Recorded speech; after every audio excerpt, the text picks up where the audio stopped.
जंतर मंतर पर हुए student protest के बीच अभिनेता नसीरुद्दीन शाह के एक वीडियो मैसेज ने बॉलीवुड में नई बहस छेड़ दी है।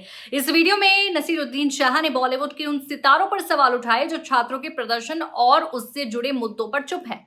उन्होंने अपने बयान में ऐसे फिल्मी सितारों की तुलना उन कुत्तों से की जिनके मुंह में हड्डी होने की वजह से वो भौंक नहीं सकते। नसीरुद्दीन के इस बयान पर अभिनेता पीयूष मिश्रा और बीजेपी सांसद व अभिनेत्री कंगना रनौत ने कड़ी आपत्ति जताई। लेकिन मामला अब और गर्मा गया है जब कंगना ने नसीरुद्दीन शाह पर पलटवार करते हुए कहा, उन्हें लोमड़ी तक कहा और उनके ऊपर पाकिस्तान को लेकर गंभीर आरोप लगा दिए। अब सवाल यह है कि आखिर नसीरुद्दीन शाह ने ऐसा क्या कहा था जिस पर बॉलीवुड के अंदर ही जुबानी जंग शुरू हो गई है। दरअसल जंतर मंतर पर छात्रों के प्रदर्शन के दौरान नसीरुद्दीन शाह ने एक वीडियो मैसेज जारी किया था। इस वीडियो में उन्होंने बॉलीवुड के बड़े सितारों की चुप्पी पर सवाल उठाया है। उनका कहना था कि जब देश में छात्र और युवा अपनी आवाज उठा रहे हैं तब फिल्म इंडस्ट्री के कई बड़े चेहरे सामने आकर बोलने से बच रहे हैं। इसी बात को लेकर उन्होंने तीखी टिप्पणी करते हुए कहा कि जिन लोगों के मुंह में हड्डी है वो बोल नहीं सकते। नसीरुद्दीन के इस बयान को बॉलीवुड के कई लोगों ने सीधे तौर पर अपने ऊपर लिया और देखते ही देखते बयान सोशल मीडिया पर चर्चा का विषय भी बन गया है। जिसके बाद नसीरुद्दीन शाह के ये बयान पर सबसे पहले अभिनेता पीयूष मिश्रा ने नाराजगी जाहिर की है। पीयूष मिश्रा ने सवाल उठाया कि अगर नसीरुद्दीन शाह खुद रांची में हुए प्रदर्शन को लेकर चुप है तो फिर उनके हिसाब से असली हड्डी किसके मुंह में है। यानी पीयूष मिश्रा ने नसीरुद्दीन के बयान को उन्हीं के खिलाफ इस्तेमाल करते हुए पूछा कि दूसरों की चुप्पी पर सवाल उठाने से पहले उन्हें खुद भी अपने रुख पर विचार करना चाहिए। पीयूष मिश्रा का यह बयान सामने आने के बाद मामला फिर सोशल मीडिया की बहस तक सीमित नहीं रहा, बल्कि बॉलीवुड के दो जाने पहचाने चेहरों के बीच वैचारिक टकराव के तौर पर देखा जाने लगा है।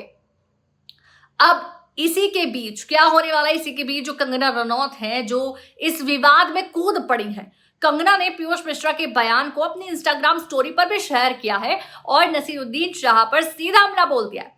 कंगना ने कहा कि हर कोई किसी न किसी का कुत्ता है, लेकिन उन्हें इस बात पर गर्व है कि वो अपने देश की रखवाली करती हैं। इसके बाद उन्होंने नसीरुद्दीन शाह पर आरोप लगाते हुए कहा कि वो भारत में रहते हैं, भारत का खाते हैं, लेकिन पाकिस्तान के लिए लड़ते हैं। इतना ही नहीं, कंगना ने नसीरुद्दीन को लोमड़ी तक कह दिया। कंगना के इस बयान से पहले से चल रही बहस को और ज्यादा तीखा बना दिया है।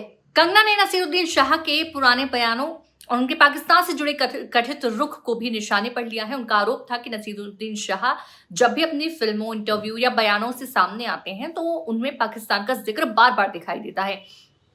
कंगना का सवाल था कि आखिर ये पाकिस्तान प्रेम कब खत्म होगा।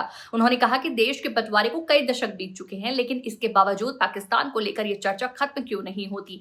कंगना ने इस बयान के बाद सोशल मीडिया पर भी दो पक्ष बनते दिखाई दिए हैं। कुछ लोग कंगना के समर्थन में नजर आए तो कुछ लोगों ने उनके बयान को जरूरत से ज्यादा व्यक्तिगत और आपत्तिजनक बताया है। लेकिन कहानी यहीं खत्म नहीं हुई। कंगना के बयान पर जब विवाद बढ़ा और सवाल उठने लगे तो उन्होंने न्यूज एजेंसी ANI से बातचीत में अपने बयान पर सफाई दी। कंगना ने कहा कि उन्होंने नसीरुद्दीन शाह के बारे में ये बात इसलिए कही क्योंकि उनके मुताबिक नसीरुद्दीन ने एक ऐसा वीडियो बनाया था जिसमें धमकी देने जैसी बातें थी। कंगना ने दावा किया कि नसीरुद्दीन की फिल्मों, इंटरव्यू और बयानों को देखने पर उन्हें हमेशा पाकिस्तान का जिक्र दिखाई देता है। इसी आधार पर उन्होंने सवाल उठाया कि आखिर पाकिस्तान के साथ ये लव स्टोरी कब खत्म होगी।